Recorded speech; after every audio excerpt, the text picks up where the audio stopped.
Hey, what's going on, everybody? Welcome back to another episode of the Cinema Scumbags Movie Podcast. I'm Seth. I'm Nick. And we haven't changed a bit.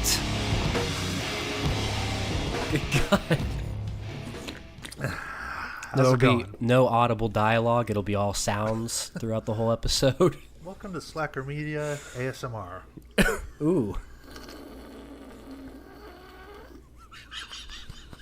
I could feel that one go down the back of my spine. Now I'm tingling the can of sparkling water, putting my lips up to it. I'm tickling the tip of my penis right now. Ah, shit, man. How's it going? Oh, shitty. Why? Oh, pandemic, dead family members, just life. You know what would cheer you up? Wish I was here? No, Garden State, the other Zach Braff movie. The other Zach Braff movie about a dying family member. Yeah, the other Zach Braff film where one of his parents is dying or dead. It's a good one. I might watch that tonight. You should, buddy. You should. I've been thinking about it for a while, actually, before you even mentioned it, so... Wow. Perhaps. What's on the old agenda for this show? We're doing best war films? Oh, long time coming. I know it's kind of the joke around these parts that I only watch war films. So we thought it was only right to talk about the best war films of all time. Nick wanted me to compile a list of top 5 war films, but I think I've only seen 5, so wouldn't be much of a list. Couldn't even be bothered. Nope, wouldn't be much of a list. Not my favorite genre, but we're doing it for you. Well, I'm glad you are. I could talk about war films for 2 minutes, maybe. You know, there's a lot of gunfights and a couple people die. Oh, look. That's it. They won again. Yeah. We all know how World War II ends. Wow. What a genre. What a gender. Yeah, so it's a weird time nowadays. There's not really much to talk about news-wise. The only thing that seems to be happening are people dying. Yeah, it's pretty much. Yeah. What's going on? Well, we got a few deaths in the family recently. The first one that happened, we had Ian Holm. Ah, Frodo or Bilbo, Dilbo, Dildo Baggins. Dildo Baggins. Dildo Baggins. He was in Alien. I mean, he had Garden State, which is strange. He had 137 credits. He was also in Ratatouille, which I think is, a great Disney film. Never seen it. It's a good one. I like movies about cooking. Oh, Chef, Eddie's $1 Million Cook-Off. Yeah, those are probably 2 of the best ones I can recall. Babette's Feast. Ugh. That's a grandma movie. The Big Night. My Dinner with Andre. Oh, My Dinner with Andre. We're just gonna sit here and eat food the whole time. What a film. Don't you just get lost in their dialogue? I was buried alive, and I sat down with my wife, and we had a deep discussion about life. What is the mortality? Inconceivable. I was wondering what that noise was. What a film. Nothing like 2 boys having dinner and talking about things. Well, nothing like 2 boys talking about nothing.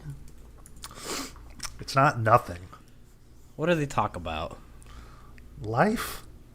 Okay, any dummy could say that. Look, all I know is every time I watch that movie, I just kind of get hypnotized almost, and the next thing I know, it's over. Because you fell asleep. And then...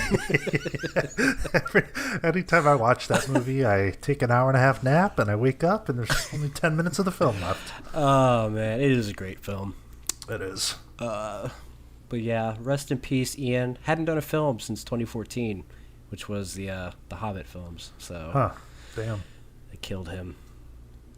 Next up, I think your favorite director to ever grace the big screen, Joel Schumacher. He's made some good stuff. Falling Down? Not my favorite, but it's okay. Oh, you probably like The Lost Boys. The Lost Boys is one of my favorite films of all time. It's a phenomenal movie. Keyword boys. Yeah, well, Joel was into boys. Well, something you have in common. Did you like St. Elmo's Fire? No. Me neither. I thought it was kind of a blatant John Hughes ripoff. Yeah, it's like, oh, let me take all these people that were in the Breakfast Club and we'll try to recreate it. And it just didn't work. Well, I think we can agree that his best film was Batman and Robin.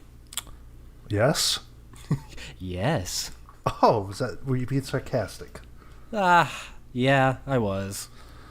I like that bad. movie, but The Lost Boys to me is his finest effort. Yeah, I mean, it's like trying to pick through a pile of shit to find the best tasting piece of corn. No, I don't know about that. People like Phone Booth. Who? People. I guess he has done a lot more than I thought. That 8mm always looked pretty good. Yeah, until you see that Nicolas Cage is in it. Ugh. And then, yeah, he didn't do a film since 2013, or no, 2011, Trespass. And he did a couple episodes of House of Cards. Yeah, look, it's not a great filmography, but it's certainly not the worst. Uwe Boll? Christopher Nolan? I think there's I think even you can say that there's a difference. Well, I like a lot more Joel Schumacher films than I do Nolan films. Well, you're just a idiot. You're just a contrarian. Let's see, Joel's better than Nolan. He's better than Edgar Alec. Kwai. He's he's definitely better than him. Better than Lynch. You know. Well, Lynch, perhaps, yeah. Fucking trash, bro. I'm sorry if you're out there listening. I know everyone loves David Lynch. I've said this before. The guy sucks. And that's the truth. You don't know film if it hits you in the cock. Eraserhead. Somebody explain the plot of that to me. Love to hear it. It's about fatherhood. Wow. You know what else is? Mrs. Doubtfire. Yeah, and one's easy enough for your pea brain to understand. Oh, I don't want to talk about these guys. What other topics do we have? Well, we did have one who is known for quality.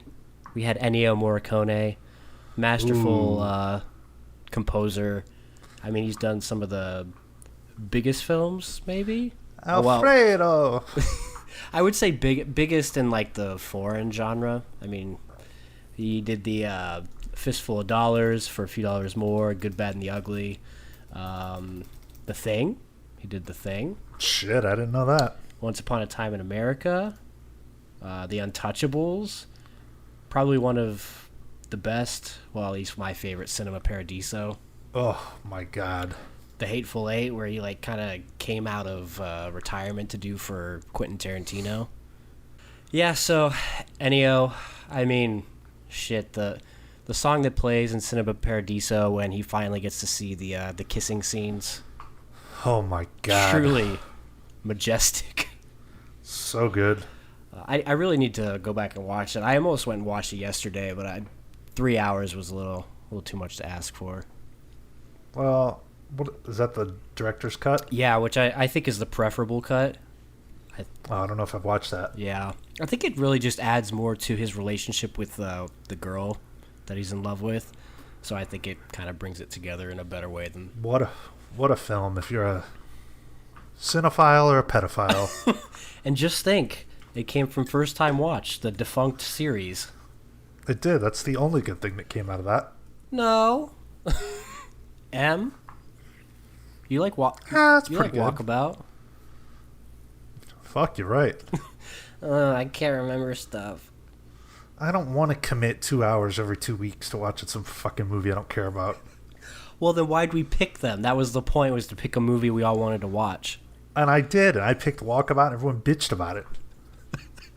Well, you know, sometimes... All these guys that jerk off to cinematography. I pick a film with good cinematography. It sucks. Sometimes you get what's coming to you. Maybe if you just shut up and be positive once in a while.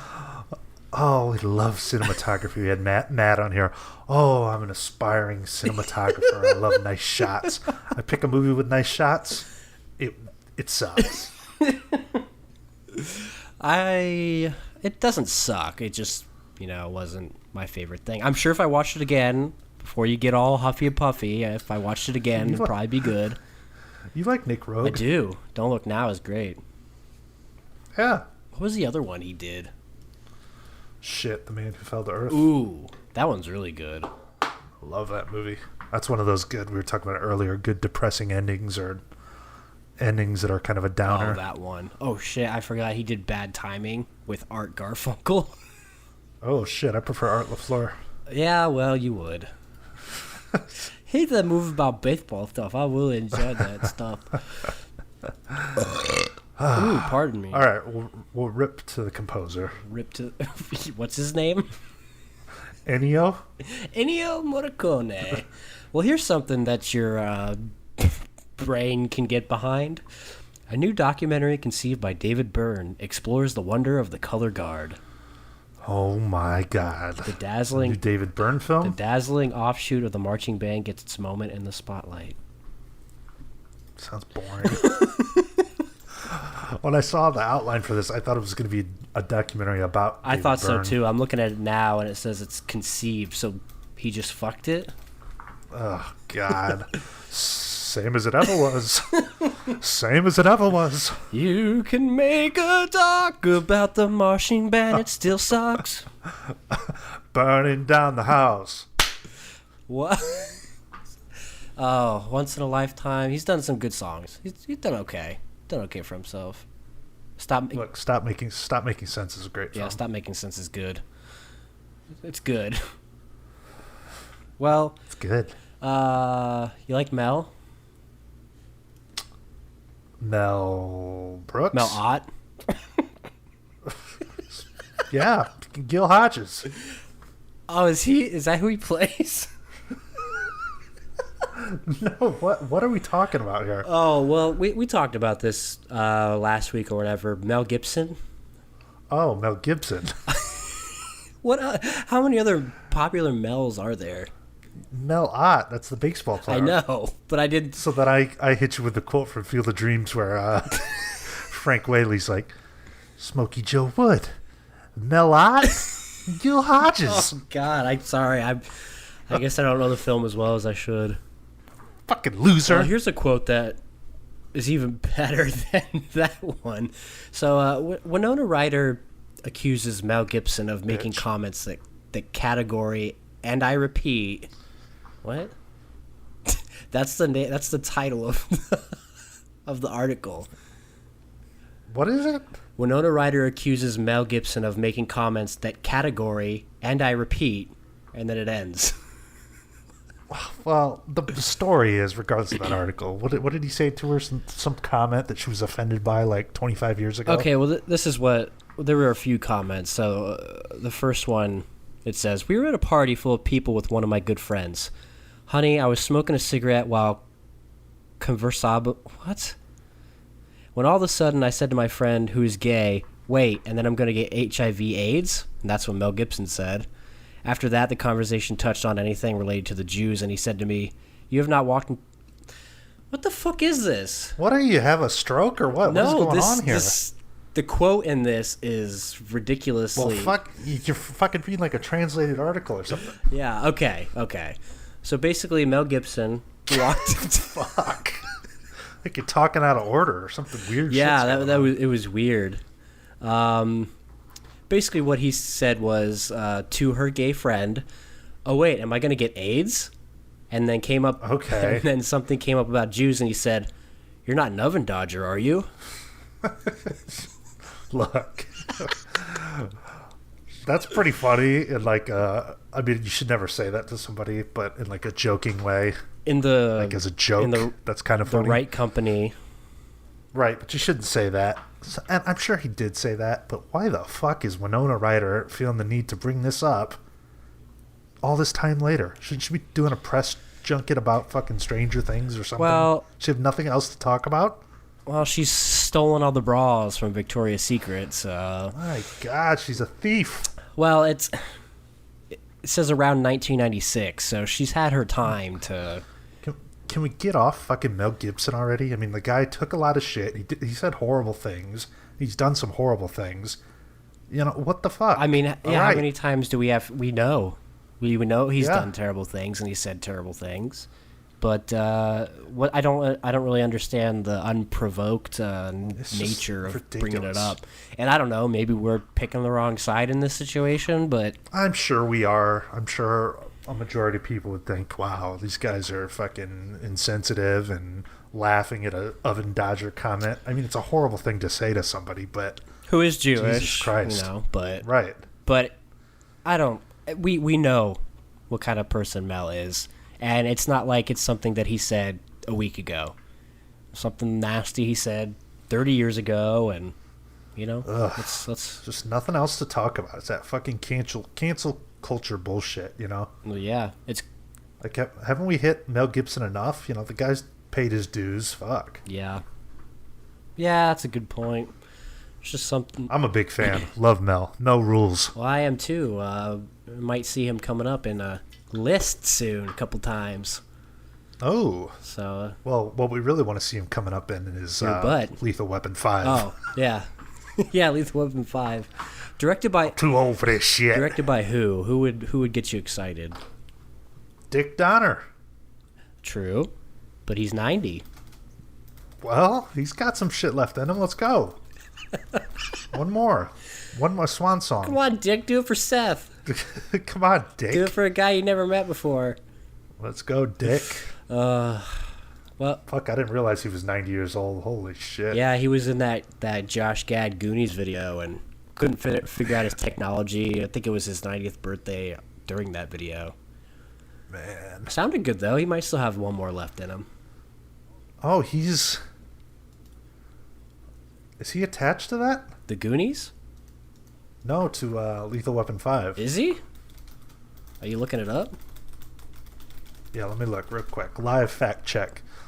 We should do more of those. They don't know yet. Danny Glover talks about can't plot, so it's up in the air.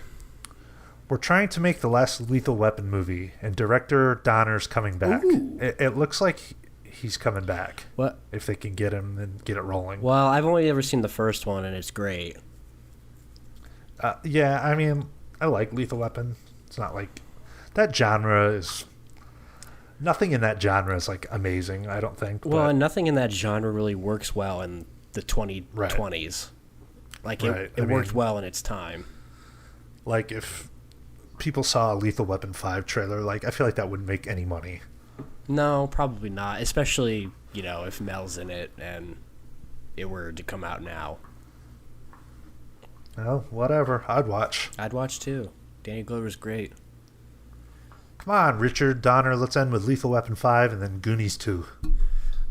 Danny Glover's best film is Angels in the Outfield. I prefer Gone Fishing. I came here to manage a winning baseball team. What a piece of shit that movie is. It's not a piece of shit. It's not good. Yeah, it's is. Not good. There are parts that are good, but it's a bad film. No, it's not. It's a good film with bad parts. It's a bad film with good parts. You're stupid. I hate you. When are we going to be a family again? That's great. Haven't you ever not felt loved by your father? No, my dad's never rode off on a motorcycle and told me that he's not going to be my dad until the Yankees win the pennant. Well, that wasn't too hard because they won plenty. Oh, what a shitty thing to say. Yeah, well, he's a scumbag. You know, it's teaching you about the real world. There's a lot of shitty people out there. Well, it's a good Brenda Fricker performance. Yeah, and Brenda Fricker. You don't get a little twinkle in your eye whenever... No. He's coming up soon. That's the best part of the movie, but no, it doesn't give me a twinkle in my eye. You don't feel something when George Knox walks out to the mound and they start waving their arms like angels? Yeah, I feel tired at that point because the movie's boring at that point. We're ready for it to end. Shut your fucking mouth, you idiot. I really like JP or Miguel. See, how can you talk? You don't even know. You don't even know what it is. All I know is I tried watching that a few years ago. I was thinking, man, I'm going to relive some childhood memories. That score is really good, though. I will give it that. The music is great. Which then leads to that the movie is great, so... We need to do a retrospective like the shitty kids baseball movies. Oh, God. Shitty kids sports. How about Little Big League? Never seen it. Oh, my God. I don't know who came up with that idea. Well... Oh, the owner of the Twins dies and leaves the team to his grandson, who's like 12. That may be the most idiotic story I've ever heard. But in its defense, I will say that perhaps he didn't expect to die and expected the grandson to be a lot older. I guess. But still, like, what if you do die at that age? It's a ridiculous film, though, because there's like all these shots of all like these, disgruntled baseball players in the locker room after a loss, and this kid's like pumping them up. It's horrible. Yeah, they tell the kid to fuck off. Yeah, even Rookie of the Year is a shitty movie. Oh, that one's bad. That one's way worse than Angels in the Outfield. Which is a good film. I like it. I like the movie, but God, it's crummy. There's a lot of problems with it. Yeah.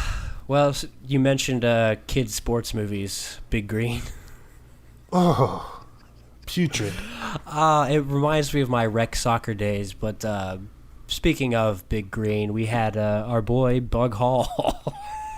Oh, my God. This is disturbing. This is kind of shocking because they did the Little Rascals reunion not too long ago, didn't they? Maybe 4 or 5 years ago now? Yeah. Well, anyway, Bug Hall, known as Alfalfa in Little Rascals, arrested after allegedly inhaling air duster. Sad. Wow. Sad. Wow. That is like if you're going to looking to get high, that is like the scummiest way to get high. That is for like the lowest of the low. Yeah. Well, can't imagine he's getting a lot of work, getting a lot of money. You got to go the cheap route. But that shit'll kill you real quick. Well, yeah, that fries your brain. He was in American Pie Book of Love. Oh, so? Wow, that might have been his last film.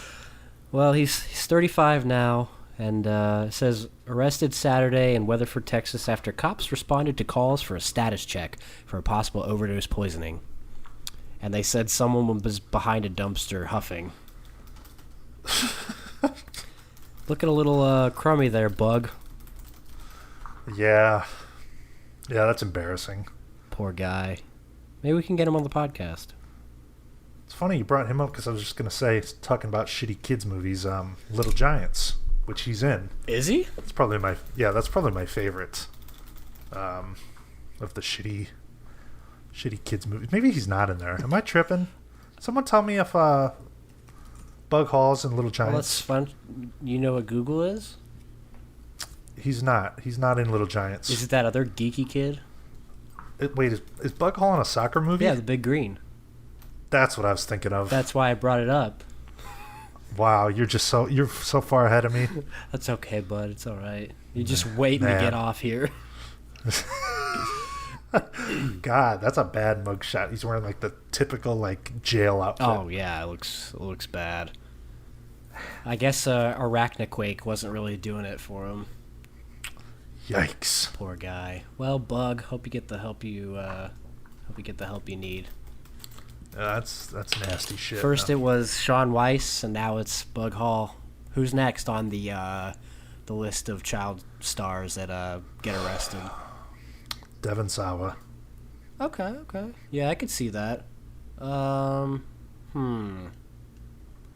It's a tough question to answer. Perhaps, I don't know. Me either. Who cares anyway? True. What do you guys think out there? Who do you think is going to be next on the list of child stars that get arrested? Kenan Thompson? No, he's got a good thing going on, man. What? He's like one of the longest tenured. Doesn't mean he can't get SNL arrested. casts.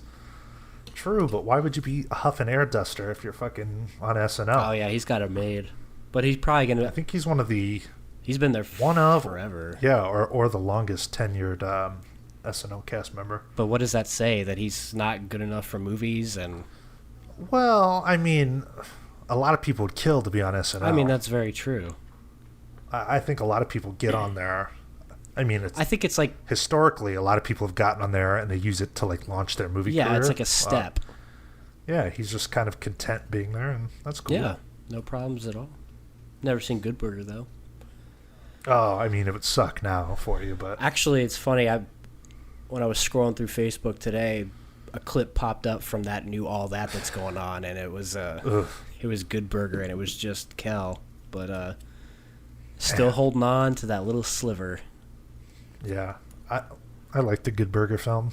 Maybe I don't know. There's some funny shit in there. Dan Schneider's a real creep. Oh God, Dan Schneider, hold her tighter. Yeah. You got what? You got a good one?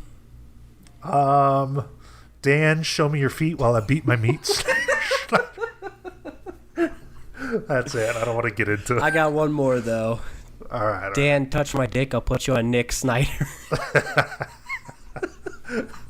Oh, Dan. Oh man, what a sick fuck. He was technically never accused of anything. Well, he was accused of a lot. I don't know if. Well, I mean, he never got like charges against him or anything. No, but they did kick him out probably just so they could, keep it quiet. Right. I mean, why else would you kick out the guy that like created so much of the shit that they're famous for? Right. Exactly. He'd been there a long time. Well, yeah, he was kind of what made that channel. Yeah. Anyways, interesting article here. Well, I found it interesting because usually you don't really see actors speaking out about films they've been in or future films they might be in. But Mackenzie Davis, who was in the Terminator Dark Fate film. She was the masculine-looking Terminator. She was the non-binary character in the film. Linda Hamilton? When I saw... What's that movie with Charlize Tully? Uh-huh. Okay, when I saw Mackenzie Davis in that's like the first time I'd seen her. I thought, wow, this chick's kind of cute. Yeah. But then everything else I've seen her in... I don't think, I just think, she's very plain. Yeah, she's just, I shouldn't say, that's not. Yeah, that's not the proper thing to say. This is not really. She's not ugly, but she's just not, I was misconceived. Yeah, doesn't really do too much. Well, what a horrible topic to talk about in the Me Too phase of the world. Me too. You too? Anyways, what they asked her was, you've been in a few dystopian sci-fi films, though. Terminator Dark Fate, for example. Is there a sequel coming? And what I found interesting was her response, where she said, I really loved the movie and I'm so proud of what we did, but there wasn't a demand for it at the box office, and to think that there'd be a demand for a seventh film is quite insane. You should pay attention to what audiences want, and they want new things, and I want new things. I don't know. I think that might have been the final straw for Terminator, because that movie lost a shit ton of money, man. It did. Well, I think it did. It did. Well, probably, but that's been a long time coming. I mean, the series has... It's just never worked. It hasn't... I mean, Terminator 1, great. Terminator 2, masterpiece. They could... And it's a perfect ending to the story. Terminator 3 is okay, but then they started doing Salvation and fucking, Terminator Genesis, which was like some weird time, almost like hybrid, like remake time travel where Emilia Clarke was doing this crummy Linda Hamilton impression, and it's just horrible. Right. And then this one that came out last year that I did go to see because curiosity got the best of me. I did, okay. Yeah. No? The movie makes a fatal mistake in the first 30 seconds. Oh, yeah. That's hard. That really just makes you not want to continue. Well, it's kind of, what's the point? Yeah, I mean, if you do get past that, you got Linda Hamilton, who hasn't been in the franchise since Terminator 2, who, as far as I know, or from what I heard, they really kind of, like, she had minimal interest in even doing it. You don't really see her much anymore. Yeah, they kind of had to really beg her. Yeah, and it just... I mean, there's some cool. Every one of those movies has some cool parts and some interesting parts, but God, the story is just so convoluted now and boring. Yeah, kind of like Metal Gear Solid. Wow. Wow. Just convoluted, yes, but not nearly as big of a mess as the fucking Terminator franchise. not yet. We'll find out soon. Keep playing them. I will. I mean, I don't think she's wrong. It's who is demanding to see a new one, and who's going to demand to see a seventh one? Right. I mean, like, putting Arnold in there as the Terminator is not enough to keep making them, like... I love the first two movies. The second movie in particular is, like... that's the finest action film ever, in my opinion. I'm with you. I mean, it's a masterpiece of an action film. Yeah, and I mean, I'm not one to watch that genre ever, really, but that movie is... It's just like an awesome story, and like the action is so well done, know, and the way it ends, like that was it for me. That's the story. Yeah, and it's not super confusing either. And with every new one they make, and I'm talking out of my ass because I've never seen them, but they just seem more and more complicated and trying to change things, and different actors playing, characters that have been played by other people in different films, and it just sounds like a shit show. I would say, though, out of all those post T2 sequels, Terminator 3 it's decent. Like, it's not a bad movie. Okay. It's kind of fun. Who's in that one? It's Nick Stahl, the kid from Man Without a Face. Oh. He's John Connor.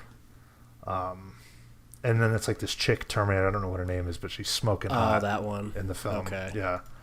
I mean, it's okay. It's not a horrible movie. Which one is the one that Anton's in?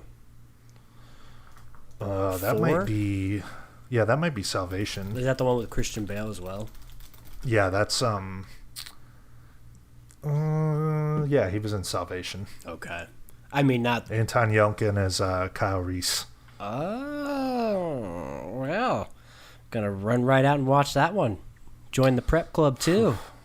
Man, just like give it a rest already, Yeah. So are you kind of in the same camp as her? Oh, I've been feeling that way. Well, right. I mean, yeah. How many times have we come on here talking about a Terminator trailer, saying why are we doing this again? Right. Literally, the only reason I bothered going to see Dark Fate was because I had the AMC Pass thing. True. It was like I was just looking for a movie to watch that week. Yeah. So hopefully that'll be the end of it. Not that it has ever bothered me, because I just don't watch them. Yeah, I mean, 1, 2, maybe 3. Yeah. But really 1 and 2. Yeah. And then they hyped up, oh my God, Eddie Furlong's big return. Good God. Said it for like 5 seconds. 5 seconds, like his young face. It's horrible. It's not even him. Get into it. Piece of shit. Well, as you'd expect, not many trailers coming out. Would you say you've been excited for Bill and Ted? No. Would you say you have some interest in Bill and Ted? I would say that. Yeah. I enjoy the first 2 Bill and Ted films. You familiar with them? I am not familiar with them. So I feel like it may be tough to get into them now. Well, maybe not. I mean, I watched them for the first time probably 3-4 years ago. Okay. Are they great? No. Well, yeah, I mean, I'd probably go in with that kind of mindset, and maybe that'll help the viewing experience. Just keep in mind, like, the time period and what they're trying to do, and it's definitely enjoyable. Okay. Bill and Ted 3 was one of those projects that's kind of been in limbo for years. I think since the second one came out, like, it's just something I could never get off the ground. They finally did, and I was kind of following it, the pictures and stuff, and I was curious to really see just like the first shot of these guys back in those roles, especially Keanu Reeves, who's went on to become like a huge movie star. Yeah, do you think his resurgence lately is kind of what helped it get off the ground? I'm sure. I mean, that's why people are going to go see it. Fucking Alex Winter has not been in anything. Well, he's directed some good films. Yeah, some great films. The Smosh movie. Yikes. I watched this trailer, though. I mean, it's about what I expected it to be. Yeah, I don't know. Keanu is kind of weird looking in this trailer. Plastic. Yeah, like I feel like Alex Winter will be fine. He kind of seemed to jump right back into it, but do you just wonder what like Keanu Reeves is thinking while he's filming that? Like, oh god, I was just in Toy Story 4 and John Wick. I've got my John Wick franchise going. We're doing and now another Matrix. Yeah, I've got to go back and like be this hippie sort of rocker guy. It's funny to me, like when actors go back to something like that. It is. I can appreciate it though, especially we were talking about the other day, like Ben Affleck, who's a massive superstar, still goes back and does cameos in Kevin Smith movies. Right. Yeah. I mean, that was like cool to see him in the reboot, but I'll watch this. I don't know. Keanu doesn't seem like that kind of guy. He seems pretty down to earth and kind of humble about everything. It's totally a fan service thing. Of course. I don't know. I mean, the first two movies are not good films. There's a difference to me, at least when I'm watching a movie, between something being great or good and something just being fun, you know? Yeah, some things are enjoyable not being great, but some things are just not good. Right. There's movies that I know are not well-made films that are fun to me. And I don't think the Bill and Ted movies are bad. They're just like, they're no cinematic achievements, you know? Right. So, yeah, well, I'll watch it. Samara Weaving's in it as, I assume, Alex Winter's daughter, who's smoking hot. They got a lot of old faces to come back. The guy that plays Death in the second Bill and Ted movie. It's kind of cool to see him as the Grim Reaper. Oh, from Shawshank? What's his name? Fuck. Can't think of it. It'll be interesting for sure. Yeah. The other thing, though, the tax collector. Well, the super unoriginal movie. He's excited for it. Yeah, and I'm glad you are, bud. To me, it just looks pretty paint by numbers. I'm a big Shia LaBeouf fan. That's the only reason I watched the trailer. You know, if Shia LaBeouf wasn't in this, it'd be one of those movies that, I just kind of forget about, you know? Yeah. Because it's not my type of film. Right. I watched it, though, because he's in the trailer. And, I mean, yeah, it didn't really do a whole lot for me. I thought it looked kind of generic, but I would definitely watch it. I won't. I think I'll probably skip that one. Really? You would never watch that? Like, if $5 or something? I wouldn't say never. $5, I don't know. Like, thinking about the movie right now, I already forgot about the trailer, and It's just...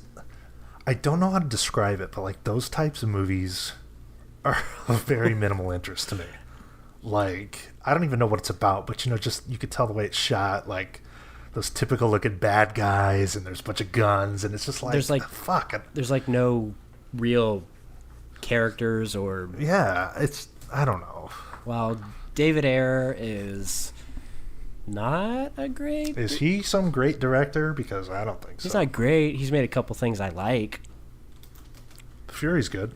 Fury's good. End of Watch is pretty good. I like that one. I think he wrote Training Day, which people love. I do like Training Day. Have you seen that? I have, yeah. It's pretty good. It's Ethan Hawke, of course. Yeah. So, yeah, minimal interest. And by minimal, I mean, like, minuscule. See, I'm not that. I've got a little interest, but probably not as low of a level as you do. Right. Well, with not much else to talk about in the world of film, should we jump right into our topic today? Let's do it. Well, war. What is it good for? I love war. Well, one of my favorite genres, one of my favorite genders. Seen quite a few. So I picked a list here, top 20. Didn't think we needed to go too deep into like a top 50 where there's movies where we're like, never seen it. But yeah, it's I don't know, before we get too deep into it, with the war genre, I feel like there's a lot of them, but there's like only a handful that have stuck out as like being great films, you know? Right. That's just in my opinion. Right, and it's probably just maybe because you haven't seen as many. I mean, can you think of like 20 war films that you think are great? I can think of over 20 that I enjoy. Okay, well, I'm listening, and maybe I'll discover some new ones. Teach me. Dad? I'll teach you, son. Well, I guess the war genre is a little bit broad because there are some films in this honorable mention list I have, and then the one that's on Esquire, which is the list that it's on, where it's more Holocaust films or stuff that isn't directly related to fighting, but more of like the time period during a war. Right. So, So you're saying not every film on this list is just going to have like a bunch of battle scenes? Correct. That's precisely it. So Esquire put out a top 20 greatest war movies of all time, but I do have a bunch of honorable mentions here, so you have a ton to think about, buddy. All right. Got my letterbox pulled up alongside of this list. Cool. So and I'll probably add none of them to my watch list. So all these honorable mentions are ones that are not on this list. So first we got Braveheart, which I didn't even know that was a war movie. It is, yeah. It's the War of English Independence. Okay. Or Scottish Independence from England. I gotta admit, there's a handful of films over time that I haven't seen, and that like I'm kind of ashamed that I haven't seen as someone who claims to love movies. Right. This is one of those. I've never seen this movie. Well, I'm surprised because it's Mel. It's Mel. You know, but you shouldn't be surprised when you look at that runtime, and you know me. Well, that's true. I only watched it for the first time a few years ago, and I've seen it several times since. It's okay. I've heard it's unbelievably historically inaccurate, so much so. Well, that's never bothered me. But it's enjoyable. Like it's I mean, I guess I wouldn't call it an enjoyable war movie, but as a movie, it's entertaining. Right. Now I'm interested now because I've got this Blu-ray. It's in the shrink wrap. It's probably been in the shrink wrap for 6 years. Well, if you have it, you got no excuse. Nice Saturday morning, cup of coffee, watching Mel take down a bunch of Englishmen. Watching a badass masculine Mel. Yeah, he's never been more masculine. Toxic masculinity. Next up, Hacksaw Ridge. Speaking of Mel. Now, see what I mean? This film I love this movie. This one had probably what had a really profound effect on me when I watched it in theaters. Me too. And I can't remember the last time I had a moment like that. Embarrassing, but I remember my mom laughed because it was too much for her. She doesn't really care for that stuff. So when I walked back out and I told her, hey, I told her about that ending part where it's the real Desmond Doss, and I was like so overwhelmed by emotion. I was like, were you crying? I was. Oh my god! It wasn't like full blown crying, but I was. Didn't your mom know what she was getting into? I did not expect how horrific that movie was going to be. Because I remember when we did a trailer. It's like T watching The Lighthouse. Sit down and watch the movie. Yeah, you remember when we did the trailer for Hacksaw Ridge and we're like, this looks like cheesy crap. I do remember. I did not expect that second half, and it was no. It's pretty rough, but I'm with you there too. Like, there's only been 2 movies that I've ever come out of like from the theater and thought, wow, that's like a masterwork. Yeah. One was The Irishman, and the other was Hacksaw Ridge. Yeah, it was something else. And so good. Yeah. Next up, we don't have to talk like too in depth about all these other ones because I'm sure a lot of them you might never seen. But the next one, I know you make fun of me a lot, but War Horse is good. It's another of the. It's a Steven Spielberg film that's I think is highly overlooked. Well, you were right about War of the Worlds. True. War of the Worlds. Let's go ahead and tell the people. What'd you think of War of the Worlds? Love the movie. Speaking of war films. Yeah, it's great. I never bothered with it. Yeah. Always knew about it, never bothered with it. Nick had watched it not too long ago, and I was kind of asking him about it, and he let me borrow the 4K, and shit, it was great. Yeah, great fun time. Something about this, though, something about a horse just puts me to sleep. Well, it's not to get too in depth, but it's just about a horse that this kid grows a bond with. He trains him and teaches him, blah blah blah, and then because World War One starts, they have to take all the horses, and it's just like the horse's journey and all its owners that it has, and it's all right. Fuck it, I'll put it on the watch list. It's kind of interesting. If you never watch it, fine, but at least you put it on the list. Wouldn't be my go-to, but maybe someday. Yeah. Well, I'll let you borrow the Blu-ray, and then you can. Okay. Next up, this is another one that's more of a Holocaust film, Life is Beautiful. Is this Robin Williams? No, it's Roberto Benigni. It's a foreign film. What am I talking about? What's the Robin Williams... what are you thinking of? Good Morning, Jew Vietnam? movie? Oh, No. Jew movie? It's, hold on, I'm going to find it right now, live on the air. I can't even think. The movie is... Can you think of who else is in it? Jacob the Liar. I've never heard of that. In 1944, Poland, a Jewish shopkeeper... Anyways, so-and-so. Sounds like a war movie. Yeah, I would probably put that in the category if I ever saw it and liked it. Anyways, keep going. Yeah, this is Roberto Benigni. He won best. It won best foreign film. It's kind of a humorous take on the Holocaust because it's this dad and this son, and he's trying to make the son see that the world's not all bad. At the same time, being stuck in a camp, so it's got a really depressing ending, and it's a pretty good one. Do they get gassed at the end, or what happens? You want to know? No, don't, because if it's a depressing ending and they're in fucking Auschwitz, I'm sure something sad happens. It's the depressing ending. Okay, looks good. Yeah. Next up, Fury.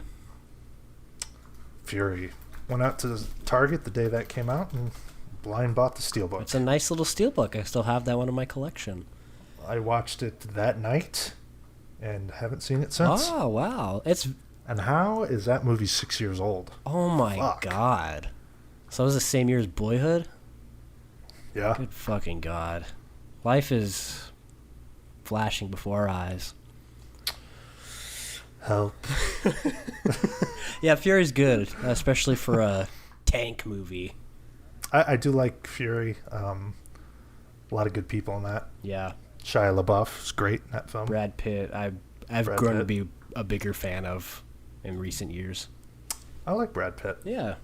Next up, Glory with Matthew Broderick and Morgan Freeman, Denzel Washington. I'll be honest, something about that artwork has always turned me off. The artwork's not great. The movie is, though. Matthew the Murderer Broderick. Yeah. How do you think they live with themselves? Probably easy to forget things when you got that amount of money. True. Well, it's interesting. I was watching that Josh Gad thing with the Ferris Bueller cast, and sometimes I think of stupid things, and I was thinking, Jennifer Grey and Matthew Broderick are on this call together. Are they thinking about that person they killed years ago? Does it bring back those memories? They could. Fuck. I never knew much about this movie.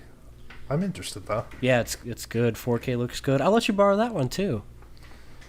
Well, not too many at a time, or you'll never get them back. Well, I take them out at from Nick's Blu-ray service, rental service. Nick's Video Shop. Nick's Blu-ray Rectum service. Oh. Next up, the film that kind of inspired us talking about this, Come and See, which was just released on Criterion. This one I'm excited to watch. It's been on my watch list for years. Very strange. Like, okay, I'm looking at Letterboxd. You look at that poster. It looks like a sci-fi film. It does. Which nothing about that poster says war. It looks like like some sci-fi space shit. Yeah, it will like Enter the Void or something. Yeah, it's very strange. Yeah, it may be one of the more horrific war movies I've watched. Okay. Yeah, it's an experience. It gave me a weird feeling after watching it. I'm gonna buy that. Yeah, I'm definitely gonna buy that one. I've been waiting for that one to come to Blu-ray. The only place I could find it to watch it was renting from Amazon. Yeah, I'm excited to get that one because that's one that I know I'll buy it and I'll probably watch it within a week. Right, exactly. Kind of bust through the rest of these ones to get to the real list. Grave of the Fireflies, which is an anime about World War II. It's pretty... I think it's the most violent and bloody of all the animes, at least that I've seen. Oh, okay. That one's pretty horrific. The Pianist, which is another more Holocaust. Is that Polanski? Yes, it is. Okay. That's one that I'm hoping one day will come to Criterion because it's. I've always wanted to see that. Yeah, it doesn't have a Blu-ray. Showa, Ivan's Childhood, Son of Saul. No, hold on. Showa, we got to talk about that because you've sat through that, haven't you? I did. I didn't do it all in one sitting. I almost treated it like a TV show. Right. That is 9 hours of interviews with survivors of the Holocaust, with SS officers who... They use no archive, right? What's that? What? They use no archive footage, right? Oh, it's just all like talking. Correct. Yeah, it's all talking, all interviews. No footage of the camps, no footage of anything. They talk to villagers that watched people get taken away in trains. I mean, they were even talking about how people that were getting taken away in trains, they were getting laughed at by the people of the villages. And Jesus. yeah, it's pretty fucked up. I would have to assume for 9 hours or whatever that is with no archived footage, some of those interviews they have to cover just about everything, you know. Oh yeah, they're very long, and they interviewed one of the German officers, and they had to do it secretly or else he wouldn't have done it. Right. So it's interesting. I've always been intrigued by that. I wouldn't sit and watch it all in one day. Yeah, it's daunting. It took me a few months, I think, to actually get through all of it. Right. Son of Saul, which is a more recent Holocaust film. Jarhead, which I think is a really good war film from Sam Mendes, which isn't really about war. It's about, what happens to these soldiers when they get stir crazy, when they don't have anything to do. Whoops. Okay. I mean, well, Jake Gyllenhaal made me think of Brothers. That's kind of a war film. Yeah, huh? I mean, you could argue that for sure, which is... Oh, you don't like that one, though, do you? I don't really dislike it. It's got good actors in it. It's got a great Tobey Maguire breakdown scene. That scene is great. And when he's in the kitchen and he's just had enough, and, his wife... beautiful Natalie Portman. Yeah, and they didn't really... Not to spoil anything, but they didn't really do that much. Right, but he's like paranoid. Well, yeah, and he's also probably shell-shocked, PTSD from the war, and, I've only seen that once, but I enjoyed it. I mean, look, if Natalie's in it, I'm watching. Anything? Well, not Star Wars Episode 20, but there are other ones I'll watch. Episode 20? She was in one of the early ones. Lawrence of Arabia. Never seen it. Yeah, that one I don't know if you would like. I know that if you see the runtime and what it's about, you'd be like, oh. Shit. But that's another good one. Fantastic score. And a couple more real quick. Barry Lyndon. Oh my God. Barry Lyndon is an M word. Fuck that. Okay, so when we talk about something like Lawrence of Arabia, and then I look at it and think, oh, God, that runtime, I may never watch it. Well, that's how I felt about Barry Lyndon. Exactly, Yeah. And I watched Barry Lyndon, and I was blown away by it, so... Well, and I understand your thinking. I mean, it's... Right. Especially because you don't know if you like it, so if you don't, you run the risk of wasting those 3 hours where you could have watched something else. I like to almost make like an event out of like tackling a long movie like that. I agree. I love the feeling of waking up on a weekend morning with a cup of coffee and just watching something like that. I think I actually tackled Barry Lyndon like at night, and I had like a couple beers, and I ended up like ordering some food. Yeah. It was just a nice sort of. I made an event out of it. That sounds awesome. Yeah. But a lot of those films, that's what I do. I'll get up maybe a little earlier on the weekend, and then cup of coffee, suck my cock, and and then lastly, War and Peace, which is another one of those super long. It's like 7 hours long. That's on Criterion now, isn't it? Too? It is, yeah. And I'm sorry, that is so fucking long. Did you watch that in one sitting? No, it's split up in like 4 parts, like actually split up. So I just once again treated it like a TV show. And I didn't watch it all in one sitting, but it's got some really good battle sequences, especially for an older film, and I think it almost crippled a country too with how much it cost. Shit. But those are just some of the honorable mentions that did not make the list. So now we're on to the big ones. Love The it. 20 greatest war movies of all time. Number 20. This is an interesting choice. I never would have thought of this. Pan's Labyrinth. Okay. Where are we referencing this list from? Where is this list from? This is on Esquire. Okay, Esquire. You already said that. I mean... Set against the Spanish Civil War. So they're like, okay, if it's the backdrop is war, they're classifying it as a war movie. Yeah, even I would classify it as not exactly about the fighting, just set during the time. I mean, it's a hell of a movie. And it's very good, yeah.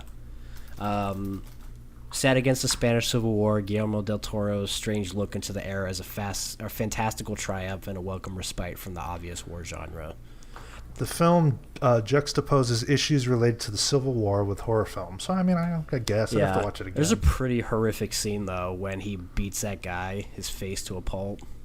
Right. The only thing I really I remember loving the film. I've only seen it once, but the only thing I remember is that creepy Doug Jones character. Oh, yeah, with the eyes in his hands. Yeah. Yeah, it's... Ooh, the girl from that movie. Oh, yeah, she looks very attractive. Very good. Ivana Humpalat. Sounds like an Austin Powers character. It is. Okay. Ivana Humpalat. Number 19, Inglourious Bastards. Ooh. This is my favorite Tarantino. This is my favorite Tarantino. Is it? It is. What's your second, Django? My second is not Django, but Reservoir Dogs. Okay. But I think Inglourious Bastards is Tarantino's finest effort. What a pretentious way to put it. Well, it's good. I just think the scenes, the dialogue scenes. I mean, if you like dialogue, this is the movie. Those scenes are so full of tension, and you learn a lot just from like that. It could teach some of these scenes in a class, and you could learn a lot about writing and about tension building. And fantastic Mike Myers film. See, I knew you were going to say something stupid after something I said. He's in it for like a second. I like the chick in that movie too. Like, she's not particularly hot, but something about her is very very attractive. The French one, or the French one, I think. Mélanie Laurent. Yeah, I like her. Yeah, her and Diane Kruger. Yes. Number 18. This is the one that I have not seen, but it's got Mel in it, so I will see it. Gallipoli. It's an Australian's look into World War I. The film was lauded by critics. How do you spell that? Gallipoli. The film was lauded by critics, completely swept Australian Film Awards, and remains one of the greatest war epics of all time. I haven't even heard of that. I've heard of it. I think it might be on my list. Look at Mel's ponytail. Oh, God, does he have a ponytail? Am I seeing things, or is it like a bun, or what's he got on? It doesn't look like it from the picture that I'm seeing. Look at the letterboxed, the banner. Let's see. Looks like he looks like a woman. I think it's the hair behind him, though. I think it's something behind him. I don't think that's him. Fuck, that's funny. He kind of looks like Miss Trunchbull in that picture. Peter Weir, who did such films as Truman Show, Dead Poets Society. Ooh. So did he do anything good, or? Picnic at Hanging Rock. Ugh. Shut up, loser. I'll add that one to my list. Well, it's already on there, so. Ooh. Speaking of things you hate, number 17, Dunkirk. I can't say I hate this because I haven't seen it. I just don't like the director. Okay. I mean, I like the film. He found a way to make it about dumbass time and stuff. But, Can you just make a movie with a beginning and a middle and an end? No. God. No. Pretty good war film. Enjoy it. 16. People talk about this one a lot. I didn't love it when I watched it, but Black Hawk Down. I have seen that, but I don't remember care much about too it. much for modern warfare, modern fighting. Oh shit, Ewan McGregor's in that? Yeah. Even better, Josh Hartnett. Wow. Directed by What a cast. Ridley Scott. Holy shit, Tom Guiry's in that? Oh my god. Tom Guiry was in The Revenant? Is he? Oh yeah, I think he's at the fort. Wow. Actually, yeah. I'm with you though, like, I'd rather watch some World War II shit, I guess. Vietnam even. Yeah. Yeah, something like but, that. I didn't know Ridley Scott directed Black Hawk Down. Yeah, well, that's Ridley Scott. He's known for more of his sci-fi stuff, but he's kind of a man of many different genders and genres. No, He kind of feels like, he's a little bit overlooked, I think. yeah, I think so. I can agree with that. Number 15, Full Metal Jacket. Ooh. This is a great. Okay. This is a Now, great see, one. I totally forgot about Full Metal Jacket. I don't know why, but that would be on my list. I mean, it is a war film. There's war scenes, but the ones you think about are the boot camp. Yeah, it's really two movies in one, you know? Well, I would say that Hacksaw Ridge probably took a little bit from it. Oh, Hacksaw Ridge definitely follows that formula. Yeah. Hacksaw Ridge is like 3 movies. It's the, what would you say? It's him, home life, it's boot camp, and then it's, Yeah. war. Home Life, with him and Teresa Palmer, and Hugo Weaving, and Yeah. Home Life, and like you said, Boot Camp with Vince Vaughn, and then the final act of the film is on the battlefield. Yeah, good point. But I love Full Metal Jacket though. it's very good, very disturbing. First time I watched it, I was kind of shocked at the end of boot camp. Right. I mean, did not expect that. Yeah, just Vince D'Onofrio, Yeah. fantastic. What a performance. It's Stanley Kubrick was just something else. Yeah, he was on a whole Something nother else, level. man. I mean, I don't. Maybe it's a pretentious thing to say. Oh my God, Kubrick is just so great, but he really, he tackled so many different things. There's a reason that people talk about him the way they do. Right. I mean, he made like a space film that's like the best ever. Yeah. He made a horror film that's arguably the best ever. Yeah. A war movie that's one of the best ever. Just like major genres that he tackles. He made a whatever Barry Lyndon is, whatever you want to call that. He Right. made that interesting. Period piece. A period Yeah. piece that's interesting. And then like Doctor Strangelove, what would you call that? Like satire, or Political something? comedy, maybe. Yeah, really, just he took like 5 different genres and he mastered all of them. His Unheard yeah, of, I mean, you his know? worst films are still good. Right. As much as I love like a Martin Scorsese, who I think is one of the best, he kind of tends to stick with one sort of Right. type, I guess. Right. And he's mastered it. But what's so awesome about Kubrick is, like I said, just so many different genres, and he made like films that are some of the best in each. Yeah, and you name all those films, and then you forget, Clockwork Orange, which Right. people would give their left nut to call their best film. Right. So, yeah, it's crazy. he's something What a else. director. Yeah. Full Metal Jacket is phenomenal. Yeah. Next up, number 14. Do enjoy this one. Letters from Iwo Jima. This was a Clint Eastwood film. So basically what Clint Eastwood did was he made 2 war movies. He made Letters from Iwo Jima and Flags of Our Fathers. Flags of Our Fathers from the American side, and Letters from Iwo Jima is from the Japanese side. And it kind of humanized the Japanese, because when you watch most war films, it's just like, Germans, Japanese, but this one kind of broke it down into actual characters. And Ken Watanabe, he's in every film that's got like a typical Japanese character. Exactly. He's like the Irfan Khan of Japanese actors. Yeah, he definitely is. I think Spielberg produced it, and then, like I said, Eastwood directed it, and it's pretty good. Okay. It's a good one. Number 13. Didn't even mention this one 2 minutes ago. Paths of Glory. Wow. So you totally skipped over that in the Kubrick filmography. I need to watch this again, I'll be honest. This is one of those rare ones that, like you were saying with Hacksaw, I gave it a 5. after I watched Right. it. Everything I wanted to happen happened, and I was just not bored the whole time. I owe it to myself. It's 88 minutes. Should watch it again. Not long. It's got some great battle sequences, especially for the time. And I think I might have just went into that.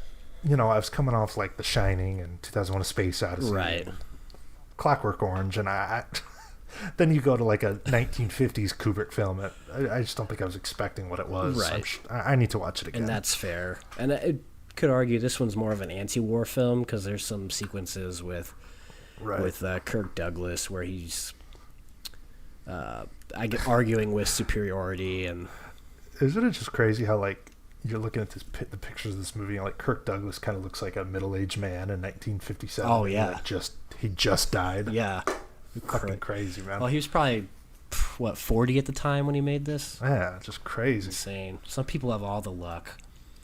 Number 12, Hiroshima Matamor. French director Alain Renoir may most often... the movie explores a tragic and intimate love affair between a French actress and a Japanese architect. Both of their lives were irrevocably changed by World War II and the devastation of the Hiroshima bomb.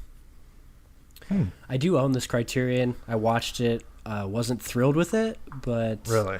Yeah, I would almost equate it to Columbus that came out a few years ago. Okay. Wow, considered one of the vanguard productions of the French New Wave. Yeah, I mean it's it's like one of those walking, talking sort of movies. I'm intrigued by this. Yeah, it's pretty good. I just don't think I fully appreciated it as much as I would have liked to. A movie like that, 92 minutes, perfect. Oh yeah, not bad at all. This one's kind of shocking to me because it's very recent. 1917 at number 11.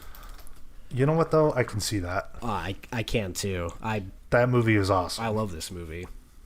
Wow, you gave it a 5, huh? Not initially, but watching it a second time, I did. I mean, there's like... I could see that happening. There's like nothing wrong with it, really. Nope. I mean, it's an achievement. It is spectacle, for sure. People might argue, it's gimmick. Well, it did something different. Well, I don't like the movie because it's one shot. Right. You know, that movie, I would have liked it if it was shot normally, you know? Right. I mean, it's just cool looking. Yeah, and the argument of, well, you don't really know a lot about the characters. Okay. I don't need to have some big, deep plot. I mean, they had a mission, and that was the story, you know? He was trying to get there to deliver that message. Yeah. Fantastic score, by the way. Oh, God, yeah. And I think that the scene of him running down the trench may go down as like one of the great shots in film. Oh, great. So great. Number 10, Patton. This movie really made me appreciate George C. Scott, but it can be considered boring because it's like a biographical film about George Patton, but it's thoroughly enjoyable. Never seen it.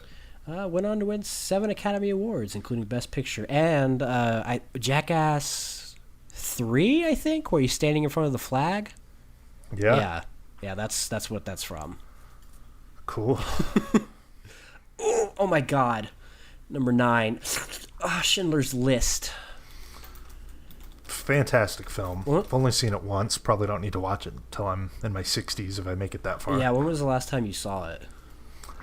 The first and only time I've seen it was, God, when did that Blu-ray come out initially? It's probably been 6-7 years now. That 10th anniversary set or 20th anniversary or something? Yeah, maybe 5 years. I don't know. Okay. I haven't logged in on Letterboxd, so it was yeah. before. Yeah, it was shit. It was probably six years ago. How many times have I watched it? 3 times? I don't know how many times you've watched it. I guess you can't see that, but I can't see it. I fucking love this movie. Probably top 50 in there. It's just okay. It's Spielberg. Even his, like, I know you don't really care for Bridge of Spies, but even that is quality. That's another one I should rewatch. But it's just it's hard to put into words. It's just very visceral and real and just fucking depressing. But you like to see the change of heart from Liam Neeson, because he initially just tries to profit off of the war, but he starts to change his ways, and the scene when he sees how many people he saved it's one of those tearjerker scenes. That'll be something else I watch again in my life. It takes a lot out of you. It's rough. I know the 4K is always like $10 or something like that, but it's just like, fuck, $10, it's gonna sit there. Right. And Ralph Fiennes has played two of the great villains in film. Oh. Amon Goeth and Voldemort.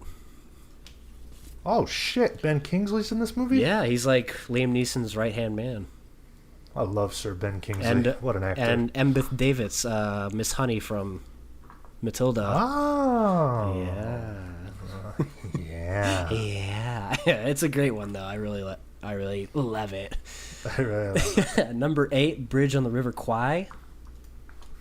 Sir Alec Guinness. Another really good war film, where the Japanese make the Americans, or I guess they're British, make the British build a bridge on the River Kwai. A 1957, 161-minute film about a bridge. I don't know if I'll ever get to it. That's fair. I can understand that. It does the end is pretty great though. Okay. Guess what happens to the bridge? It gets blown up. Do you see that? Or are you guessing? Or I'm guessing. Moving on.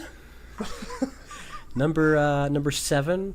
This is another one I have not seen in years. I don't even think I have it logged on Letterboxd, but people love it. Platoon. I saw this one time. I probably logged on Letterboxd. Let me see. Nope, this would have been before my Letterboxd days. It's one of the early Blu-rays I've owned, though. Yeah, me too. I think it was one of the first ones I got. Oliver Stone film. I just remember it kind of having a little bit of a cheesy feel to it, I guess. Yeah, I think I agree. Here it says, calls it one of the most raw and devastating portrayals of war. I didn't feel that with it. And the effects are both moving and disturbing at the same time. But Oliver Stone was in Vietnam, and I guess he wrote it off of personal experience. Yeah, I remember enjoying it. I mean, to me, it didn't feel like it was one of those upper tier war films, But Right. And there's that iconic shot of Willem Dafoe with his arms raised to the sky, and yeah. I don't know. I don't love Oliver Stone either. You don't like Wall Street? That one's good. Okay, maybe I like his films. He's like one of those middling guys, though. I like JFK, Wall Street, and Born on the 4th of July, but I don't love them. If that makes sense. Yeah, his filmography is not particularly exciting to me. I really enjoy Wall Street, though, and I actually think the Wall Street sequel is criminally underrated. Yeah, Wall Street is good. Number 6. Ooh, now you have something to talk about. Apocalypse Now. Number 6, though. What the hell? That's a little low. Oh, they did Saving Private Ryan dirty. Man, Apocalypse Now is my favorite war film. Apocalypse. And it's hardly a war film. It really isn't. It's just set during a war.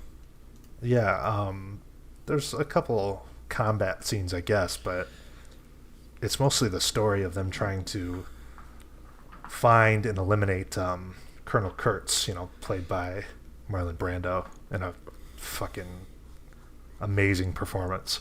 I think I've said this before, but I really like the longer films where there's like an adventure, and they do a lot of small tasks along the way, but I like the journey to get to Kurtz, because they go on all these pit stops along the way, but those are not the main objective. They still have the main objective. Right. And once they get there, it's like, okay, now we're here. What's going to happen? And that shot when they're kind of like the boat is approaching Kurt's compound. Yeah. Fuck, dude, that is next level. That's one of the great shots.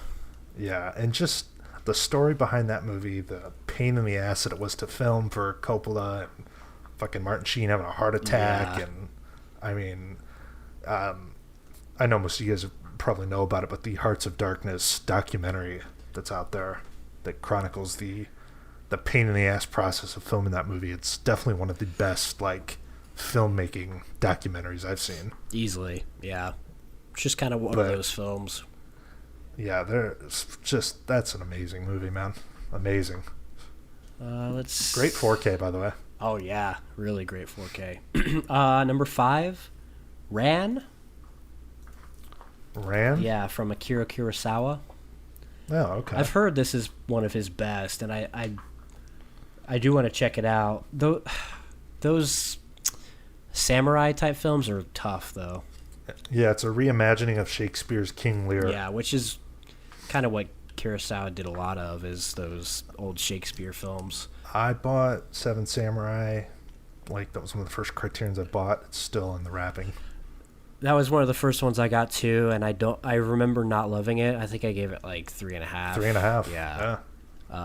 It's so fucking long, man. Yeah. For that.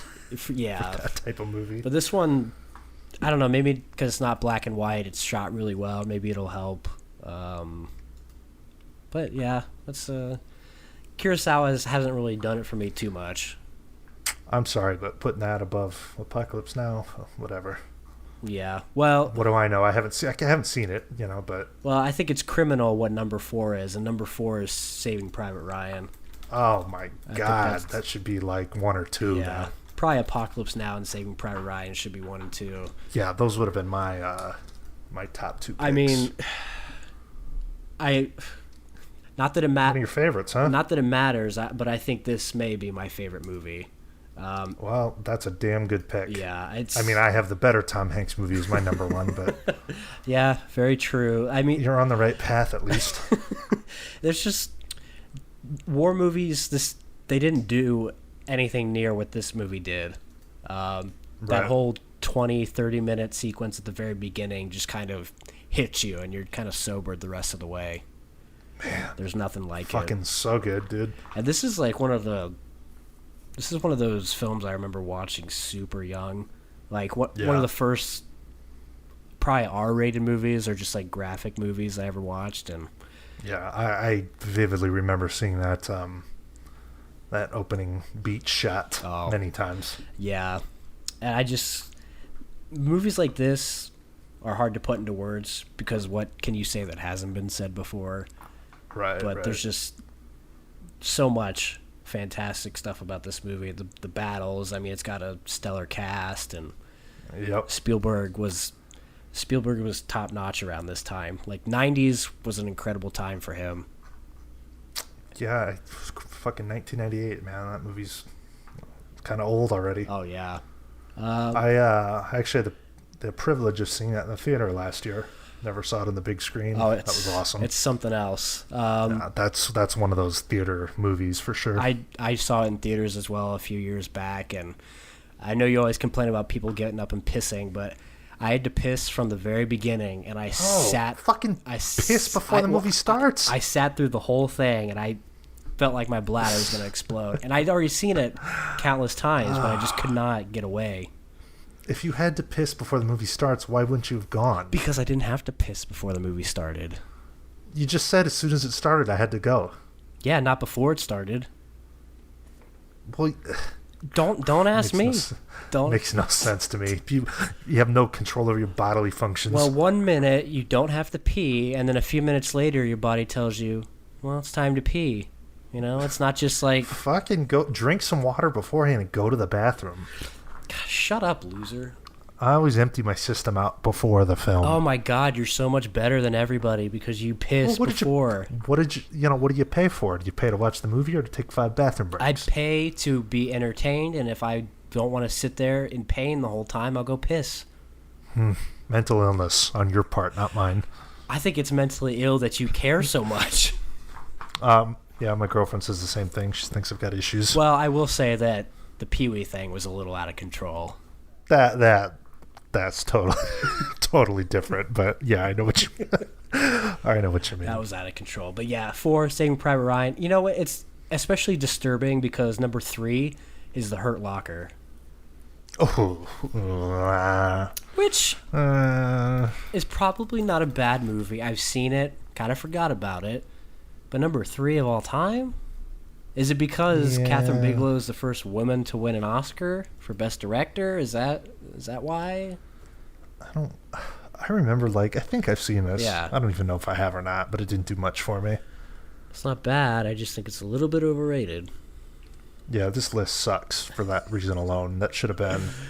I can't believe they're putting this above fucking Apocalypse Now and Saving Private... Come on. I don't think you're going to like number 2, though. What is it? Number 2, The Thin Red Line.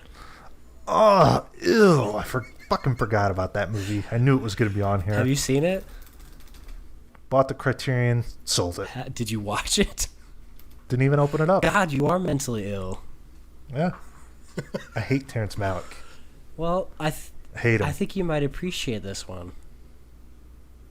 You know? It's like it's got the surrealness of his movies, but not super annoying, set during war. So it's kind of that juxtaposition. Right. I'm sure it's fine. It's got a stellar cast and a ton of people that were cut out of it too. Sean Penn is honestly not my favorite either. Well, like I love which is weird because you don't Fast Times. Yeah, I was gonna say you don't shut up about Spicoli. Well, Spicoli's a great character, and He's a Mystic burnout. River's pretty good. Yeah, but he's iconic. Like he's a fucking memorable, great character. Mystic River's pretty good, but goddamn, I don't remember fucking Sean Penn and anything else except that dumbass scene when he's wandering around the Grand Canyon in a suit. He's trying to find himself, just like you need to. He's okay. Who do you want to become, Mason? What are you gonna do, Mason? Or what do you want to be, Mason? I can't talk about this because I haven't seen it. So, it's really good. Number 2 of all time. I don't know. yikes. But number 1 on the list of Esquire's best war films, The Deer Hunter. Now, I haven't seen this. You want me to bring it for you tomorrow? You have this one? I do. Okay, out of all of them that you talked about, let me borrow this one Okay. first. Because I've always wanted to watch this. This is another one that, like Come and See, is very disturbing. It's got a weird Right. vibe to it. Right. And the Russian roulette scenes, those are big time scenes in not only war movies, but just movies in general. Yeah. Yeah, I've seen that. I remember like my dad watching it when I was younger, Yeah. But I have not seen the entire film. It's, I mean, maybe one of the better 4 actors in a single movie with De Niro, Walken, Cazale, and Streep. I mean, That's quite the lineup. Yeah, it's pretty good. But yeah, disturbing movie. I'm sure you'll enjoy it. Not 3 hours. Well, sometimes you need to let things breathe, like your shitter. I know. I guess I can work The Deer Hunter in between. It's kind of a funny story and the final gross. Ugh, God, 5 stars for it's kind of a funny story. Dude, that movie's a It's masterpiece. kind of a stupid rating. the movie's a masterpiece. Why is it a masterpiece? I don't know why. I love the film. Okay. I've seen it several times. I watch it every year, at least once. Okay. Well, that's fair. I'll allow it. Maybe because I'm depressed. It could be. It could I don't be. know. Ooh. Breaking news. 3 more titles will be added to NES, SNES. Super SNES, Donkey Kong Country. Yes. Natsumi Championship Yes. Wrestling. Don't care. With that Donkey Kong Country, that was the big one. It's all you need to know. Yeah. Yeah, you got to play that shit. I definitely will. I really enjoyed. Yeah, that fucking game kicks ass, man. Gonna come out on 7/15, so Right on. I really enjoyed Tropical Freeze. So probably Where did you see that? Twitter, but it's probably all over now. Nope, I'm not seeing it anywhere. Well, Nintendo of America tweeted it out 20 minutes ago, so I'm surprised. Oh, okay. Yeah, Cool. sick. Yeah, that's awesome. Well, that's a good way to end this podcast, I'd say.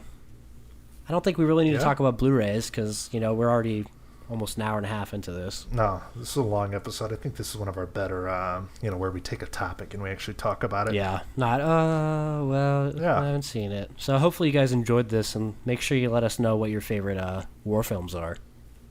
Yeah, let us know for sure. Anything else, buddy? Earn this. I need to Earn get it. off here and not watch a war movie.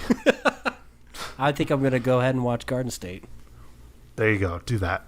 And then I won't. I'll just put in Saving Private Ryan again. Can't wait to see your 2-star rating. No. It's already a 4. You think it's going to go down 2 stars?